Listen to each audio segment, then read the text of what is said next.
એક વિશાળ સ્મારક બનાવવા માટે શું જોઈએ?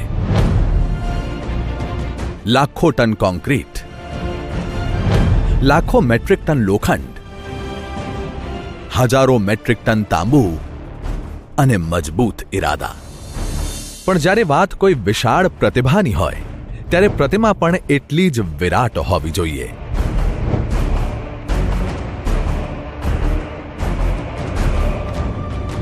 બસ આવો જ કંઈક ઇતિહાસ છે વિશ્વની સૌથી ઊંચી પ્રતિમાના નિર્માણ પાછળ, જેના માટે આપણે એક સદી પાછળ જવું પડશે.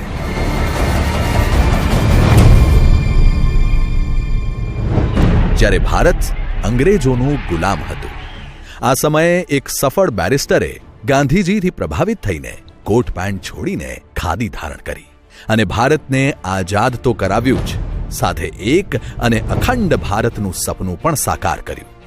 અને એ હતા સત્યાગ્રહની ફૌજના સરસેનાપતિ, આપણા લોહ પુરુષ સરદાર વલ્લભભાઈ પટેલ. ખેડા અને બારડોલી સત્યાગ્રહથી અંગ્રેજોને ઝુકાવનાર સરદાર પટેલ, ખેડૂતોના નેતા એટલે સરદાર, જર્જરિત સોમનાથ મંદિરના જીર્ણોદ્ધારનું અભૂતપૂર્વ કદમ ઉઠાવનાર પણ સરદાર, દુકાળનો માર ઝીલતી ગુજરાતની પ્રજા માટે નર્મદા નદી પર વિશાળ બંધ બાંધવાનું પહેલું સ્વપ્ન સેવનાર પણ એ જ. સરળ, સાહસિક અને સેવક એવા હતા આપણા સરદાર વલ્લભભાઈ પટેલ. એમની સૂઝબૂઝ વગર દેશ એક ન હોત. સરદાર સાહેબે પોતાનું સર્વસ્વ ભારત માતાના ચરણે ધરી દીધું, પણ વર્ષો સુધી કોઈએ એમના વિશે ના વિચાર્યું. પણ આપણા વડાપ્રધાન નરેન્દ્રભાઈ જ્યારે ગુજરાતના મુખ્યમંત્રી હતા ત્યારે તેમણે એક વિચાર આપ્યો હતો. સરદાર સાહેબને અત્યાર સુધીની સૌથી ભવ્ય શ્રદ્ધાંજલિ આપવાનો વિચાર. પણ આટલી વિશાળ પ્રતિભાવાળા વ્યક્તિને શ્રદ્ધાંજલિ ક્યાં, ક્યારે, કેવી રીતે અપાય? એવું શું કરી શકાય કે જેનાથી યુગો સુધી સરદારને દુનિયા ગર્વથી યાદ રાખે, જેને જોઈને દરેક હિન્દુસ્તાનીનું માથું ગર્વથી ઊંચું થઈ જાય, જેને જોઈને દુનિયા અચંભિત થઈ જાય? એવું કંઈક કરી બતાવવું હતું. એ જ ભાવનાના મંથન રૂપે જન્મ થયો સરદાર સાહેબની ભવ્યાતિ ભવ્ય અને વિશ્વની સૌથી ઊંચી પ્રતિમાનું નિર્માણ કરવાના નિર્ણયનો. સ્ટેચ્યુ ઓફ યુનિટી, અખંડ ભારતના પ્રણેતાને રાષ્ટ્રની સર્વશ્રેષ્ઠ શ્રદ્ધાંજલિ. પણ સવાલ એ હતો કે 182 મીટર ઊંચી આ પ્રતિમા ક્યાં બનાવવી?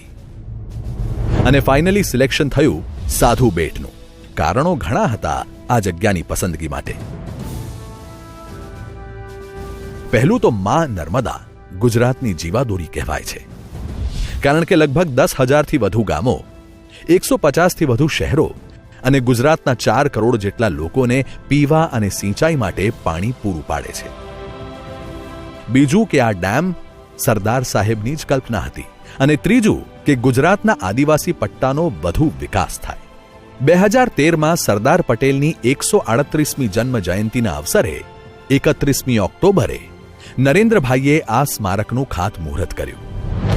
एकता का स्मारक है और एकता का संदेश है कि भाषा अनेक, भाव एक, राज्य अनेक, राष्ट्र एक, पंथ अनेक, लक्ष्य एक, बोली अनेक, स्वर एक, रंग अनेक, तिरंगा एक, समाज अनेक, भारत एक, रिवाज अनेक, संस्कार एक, योजना अनेक, मकसद एक, कार्य अनेक, संकल्प एक, राह अनेक, मंजिल एक, पहनावा अनेक, प्रतिभा एक, चेहरे अनेक, मुस्कान एक.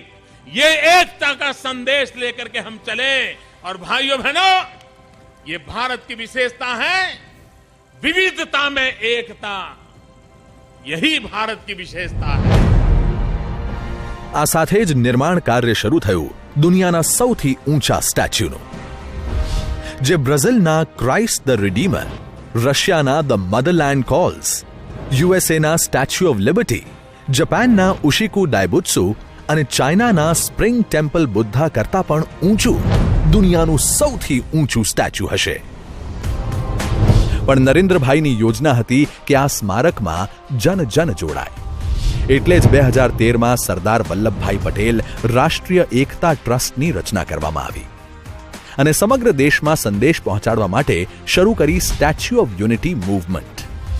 સાથે સાથે સુરાજ અભિયાનમાં 2 કરોડ લોકોએ સુશાસન અંગેના પોતાના વિચારો વ્યક્ત કરીને સુરાજ પિટિશન સાઇન કરી, જે બની 2 કરોડ લોકોની સહી સાથેની વિશ્વની સૌથી મોટી પિટિશન.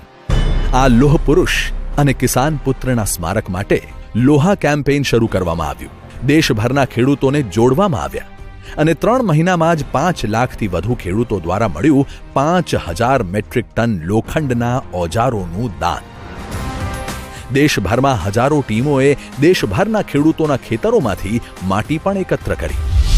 સરદાર સાહેબના નિર્માણ દિન પર 15 ડિસેમ્બર 2013ના રોજ રન ફોર યુનિટી મેરેથોનનું પણ આયોજન કરવામાં આવ્યું અને ગુજરાતભરમાંથી લાખો લોકોએ આ મેરેથોનમાં સરદાર સાહેબ માટે દોડ લગાવી. તમે જ વિચારો, ₹2332 કરોડના ખર્ચે 58 મીટરના બેઝ લેવલ પર ઊભી કરવામાં આવનારી આ 182 મીટરની પ્રતિમા બનાવવા માટે કેટલો સામાન અને મહેનત લાગી હશે.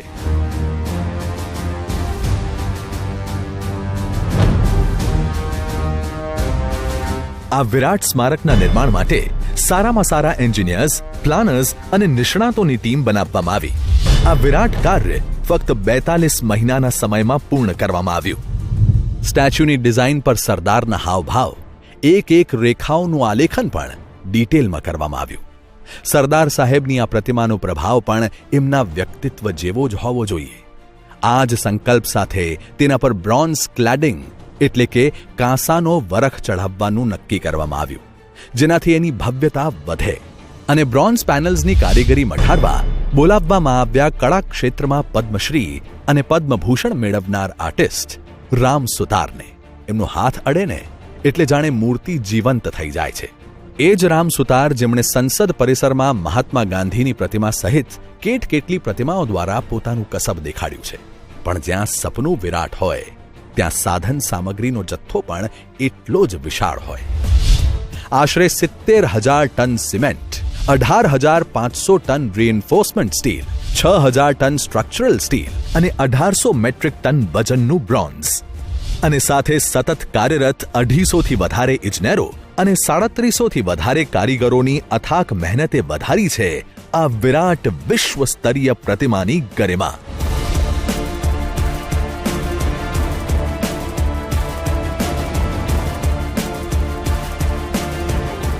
પણ સૌથી અગત્યની વાત તો એ છે કે પ્રોજેક્ટની ટાઈમલાઈન અને ક્વોલિટી બંને મેન્ટેન થાય એ માટે મોદીજીથી લઈને પૂર્વ મુખ્યમંત્રી આનંદીબેન, મુખ્યમંત્રી વિજયભાઈ અને ઉપમુખ્યમંત્રી નીતિનભાઈ સુધી સતત ઉચ્ચ લેવલ પર સમીક્ષાઓ થતી આવી છે.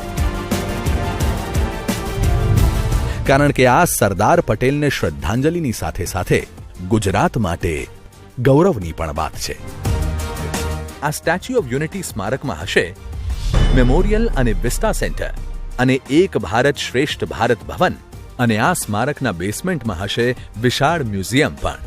નદીના સ્તરથી 153 મીટરની ઊંચાઈ પર હશે એક સાથે 200 લોકોની કેપેસિટી વાળું ઓબ્ઝર્વેશન ડેસ્ક. પહોંચવા માટે હશે હાઈ ક્વોલિટી એસ્કેલેટર અને 2 હાઈ સ્પીડ લિફ્ટ, જે એક સાથે 50 લોકોને 4 મીટર પ્રતિ સેકન્ડની સ્પીડથી એટલે કે લગભગ 40 સેકન્ડમાં 153 મીટરની ઊંચાઈએ પહોંચાડશે. હવે વિચારો કે વિંધ્યાચલ પર્વતની હારમાળા, સરદાર સરોવર ડેમ, વિસ્તારની હરિયાળી અને નર્મદા મૈયાના દર્શનનો અનુભવ કેવો હશે. અને અહીંના મ્યુઝિયમમાં સરદાર સાહેબની જીવનગાથા દર્શાવતા 40,000 દસ્તાવેજો અને 2000થી વધુ દુર્લભ તસવીર કહેશે સરદાર પટેલની જીવનગાથા. સાથે જ આદિવાસી કળા અને સંસ્કૃતિ દર્શાવતું મ્યુઝિયમ અને આદિવાસી નૃત્યના કલ્ચર શો દ્વારા દુનિયાભરના પ્રવાસીઓને મળશે ગુજરાતના આદિવાસી કળા અને સંસ્કૃતિનો અભૂતપૂર્વ પરિચય. હિન્દી, ગુજરાતી અને અંગ્રેજી જેવી 3 ભાષાના જાણકાર એવા 100થી વધુ ગાઈડ હશે પ્રવાસીઓના માર્ગદર્શન માટે ઉપલબ્ધ. બાકી food stall, ornate gift shops, retail kiosk અને બીજી સુવિધાઓ સાથેનું એક આધુનિક કેનોપીડ પબ્લિક પ્લાઝા પણ હશે. સાથે સ્ટેચ્યુની સુરક્ષા પણ કરશે. 5 કિલોમીટર સુધી ખૂણે ખૂણે નજર રાખતા અત્યાધુનિક સીસીટીવી કેમેરા. અને આ સ્મારકના સૌંદર્યમાં વધારો કરશે 17 કિલોમીટર લાંબી વેલી ઓફ ફ્લાવર, જ્યાં હશે 16 જાતના વૃક્ષો, 10 પ્રકારના નાના છોડ, 9 પ્રકારના રંગીન પાન ધરાવતા છોડ, 7 પ્રકારની બોગનવેલ, 10 પ્રકારની વેલ, ઓર્નામેન્ટ ઘાસ અને વાંસ સહિત 20 લાખ જેટલી વનસ્પતિઓ. સાથે જ કમળકુંડ, ટ્રેકિંગ માર્ગ અને નેચરલ ટ્રેલ પણ. જોઈને એવું લાગશે જાણે એક વિશાળ રંગબેરંગી ચાદર નર્મદા મૈયાને ઓઢાડી હોય. 3D પ્રોજેક્શન મેપિંગ આ સ્મારકના આકર્ષણને આપશે રોનક. પણ આ અનુભવને આહલાદક બનાવશે 500 જેટલા પ્રવાસીઓની ક્ષમતાવાળું ટેન્ટ સિટી, જ્યાં હશે 75 લક્ઝરી, 74 ડિલક્સ અને 100 સ્ટાન્ડર્ડ ટેન્ટ્સ. અને આપણા વડાપ્રધાન નરેન્દ્રભાઈના એક ભારત શ્રેષ્ઠ ભારતના સંકલ્પને સાકાર કરશે આ સ્મારકનો સૌથી મહત્વનો હિસ્સો એવા દરેક રાજ્ય દ્વારા નિર્માણ પામનાર એમના પોતાના guest house. Statue of unity બનવાથી દરરોજ આશરે 15,000 ટુરિસ્ટ આવે તેવી ગણતરી છે. એટલે આસપાસના આદિવાસી વિસ્તારોમાં ટુરિઝમ વધશે અને હજારો લોકોને રોજગાર પણ મળશે. સાથે જ આ વિસ્તારનો દેશ સાથે સંબંધ વધુ મજબૂત થશે અને દુનિયા આખીનું ધ્યાન ખેંચશે આ પ્રતિમા. સદીઓ સુધી સરદાર સાહેબની ખ્યાતિ વિશ્વ આખામાં ફેલાતી રહેશે અને પેઢીઓ સુધી યુવાઓ માટે આ પ્રેરણાનો સ્ત્રોત બનીને વહેતો રહેશે. સરદાર હતા તો ભારત એક અખંડ અને મજબૂત રાષ્ટ્ર છે. સરદાર હતા તો દેશમાં સુશાસનનો પાયો નંખાયો, જેનો બોલતો પુરાવો હશે આ વિશ્વનું સૌથી ઊંચું સ્મારક. આ ભવ્ય પ્રતિમાને 31મી ઓક્ટોબર 2018ના રોજ સરદાર સાહેબની જન્મ જયંતિના અવસરે માનનીય વડાપ્રધાન શ્રી નરેન્દ્ર મોદી કરશે દેશને સમર્પિત. તો આવો ઉજવણી કરીએ એકતાની, અખંડિતતાની. આપણે સૌ આ ઐતિહાસિક ક્ષણનો ભાગ બનીએ. સ્ટેચ્યુ ઓફ યુનિટી, અખંડ ભારતના પ્રણેતાને રાષ્ટ્રની સર્વશ્રેષ્ઠ શ્રદ્ધાંજલિ. જય હિન્દ.